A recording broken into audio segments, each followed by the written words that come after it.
Hi guys! ఈరోజు మనం ఎర్రగడ్డ పప్పు ఎలా చేసుకోవాలో తెలుసుకుందాం. ఎర్రగడ్డ పప్పు ఏంటి అనుకుంటున్నారా? ఇది హెల్త్‌కి చాలా మంచిది అండ్ పాతకాలపు వంట. ఇది చేసుకోవడం కూడా చాలా ఈజీ అనమాట.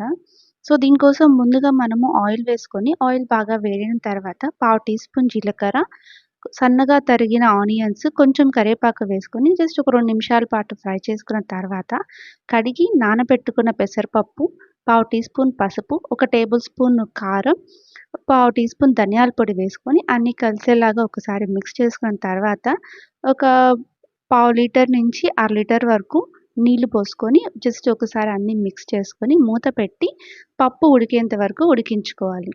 చూసారా? ఇలా ఉడికిన తర్వాత మనకి పప్పు ఏంటంటే మరీ మెత్తగా ఉడకకూడదు. కొంచెం పలుకుగా ఉండాలి.